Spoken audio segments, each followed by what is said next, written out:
Aê, estamos de volta, gente. 2022.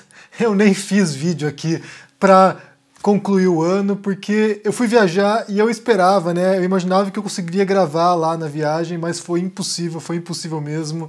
Então foram alguns dias aqui sem produzir conteúdo. Então, atrasado aqui, mais um feliz 2022 para vocês. Espero que tenha sido uma boa passagem de ano, uma boa festa para vocês aí e que a gente tenha um ano melhor e que finalmente a gente consiga chutar o Bolsonaro da presidência.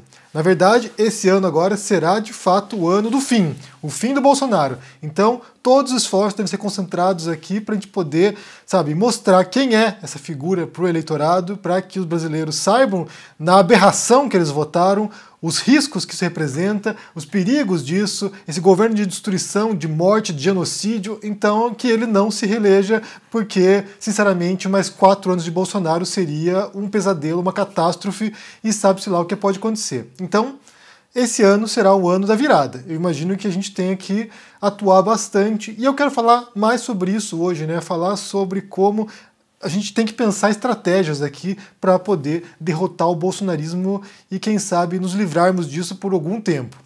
Mas, antes disso, já curta esse vídeo, deixa aqui embaixo seu comentário, já se inscreva no canal se você não é inscrito ainda. A meta nossa ano passado era de 700 mil inscritos, não conseguimos bater a meta, falta pouquíssimo, faltam 4 mil inscritos, então vamos tentar alcançar isso aqui agora em janeiro.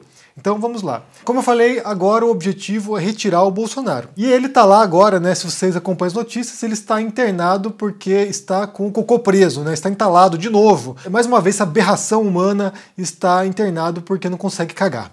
É isso.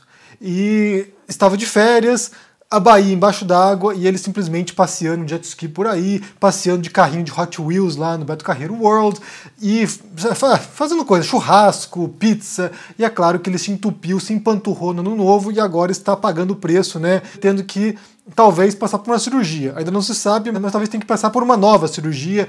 O médico do Bolsonaro estava de férias nas Bahamas, vai ter que viajar para o Brasil agora para tratar a monstruosidade. E como eu falei sobre comunicação, eu preciso abordar esses pontos porque, como eu falei, essa era a grande dúvida que a gente tinha ao longo de 2018, na primeira eleição do Bolsonaro. Foi a questão que permeou todo o mandato do Bolsonaro, né, sobre como lidar, como enfrentar as mentiras, a desinformação, as fake news, como fazer isso, como se comunicar de modo a não dar visibilidade para essas pessoas, mais do que eles já têm, né, porque eles estão no poder agora, de não dar visibilidade para eles, e de modo a mostrar como eles são vazios de conteúdo e como eles distorcem a mente o tempo todo.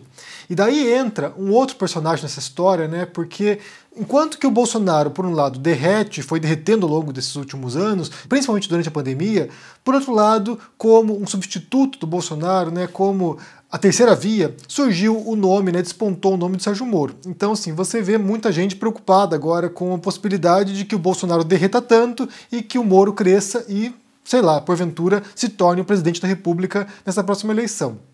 Tudo aponta, tudo indica, né, de acordo com as pesquisas nesse momento, que o Lula vem com força total e vai tratorar tudo aqui, que o Lula vai ganhar de fato, talvez até em primeiro turno. Mas a ameaça agora que paira é o Sérgio Moro. E o que eu percebo é que a esquerda, mais uma vez, né, a oposição ao Bolsonaro, a oposição à extrema-direita, ela tem atuado quase como cabo eleitoral do Sérgio Moro. Porque, assim, quando você observa, né, os índices de intenções de voto, né, os percentuais, você tem lá em primeiro lugar disparado o Lula, que, como eu falei, tudo indica que vai ganhar.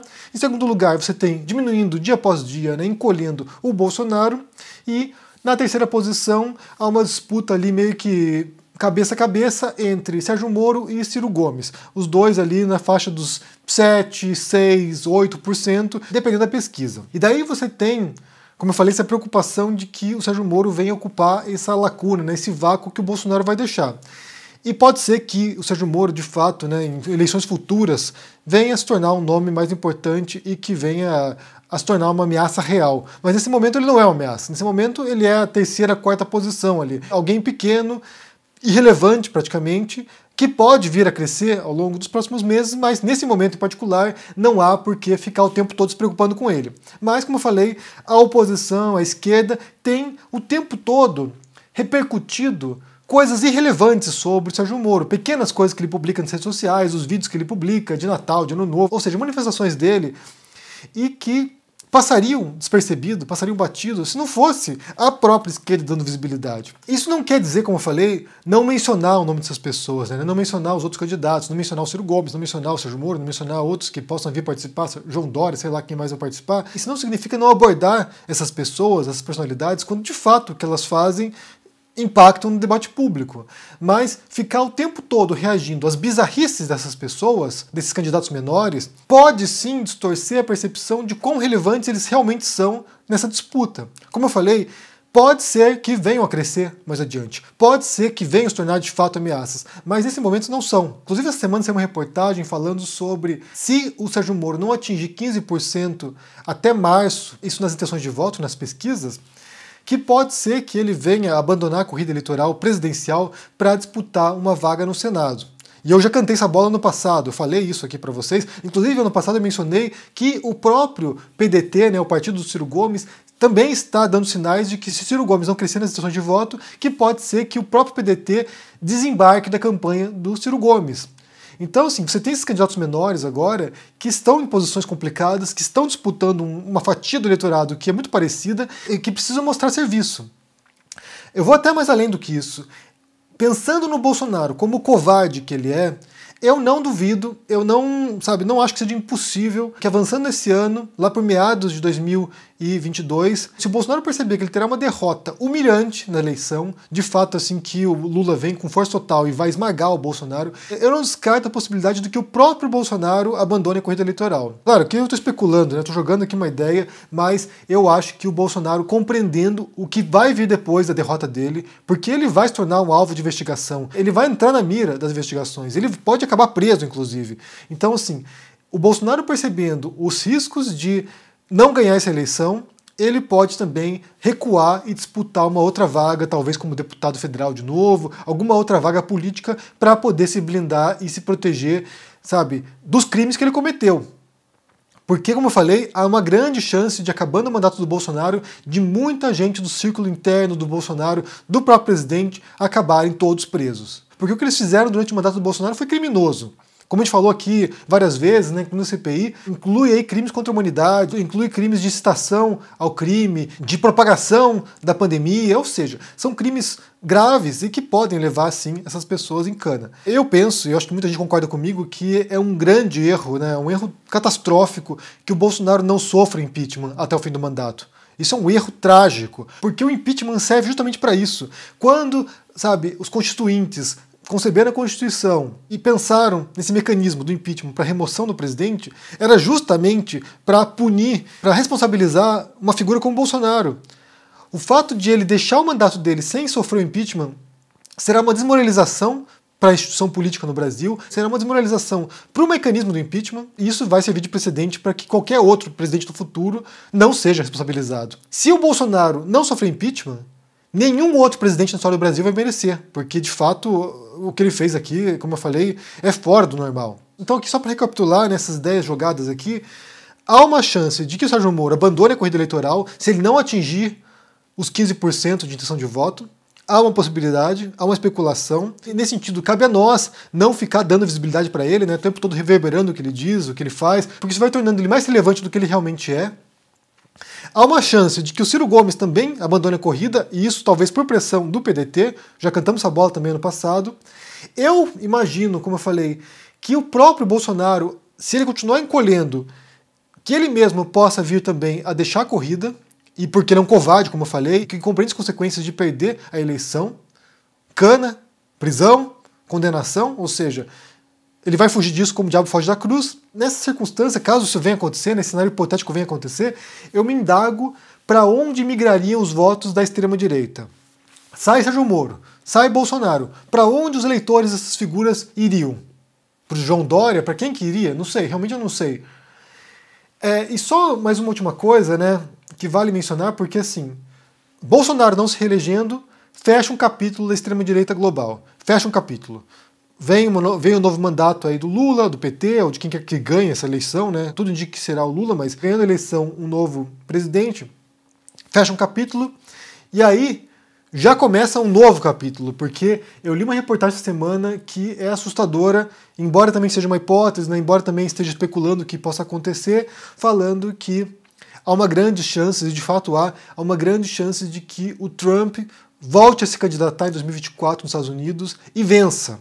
Há uma grande possibilidade, porque o governo Joe Biden está bastante impopular, então há uma possibilidade de que Trump volte ao cenário político americano, e daí um cientista político canadense ele levanta um alerta também, de que a volta do Trump pode levar ao colapso definitivo da democracia norte-americana. E aí você abre um novo capítulo da extrema-direita e isso vai fortalecer mais uma vez partidos extremistas pelo mundo. Então, assim, a gente fala de partidos europeus que já estão em força. Na Europa Central e no leste europeu, esses partidos já são muito grandes. Aqui na Espanha, o partido extremista de direita chamado Vox também tem muita força. Inclusive, nessas férias aqui, né, eu fui para Madrid passar com meus cunhados lá, e a gente foi visitar a deputada Maria Dantas, que é uma brasileira, que é uma deputada aqui na Espanha. A gente foi visitar a Maria Dantas lá, e ela nos recebeu, mostrou lá pra gente a Câmara dos Deputados, e ela nos disse, né, ela nos alertou que de fato esse partido aí ele vai continuar crescendo, né, o Vox, que é o partido extremista de direita aqui,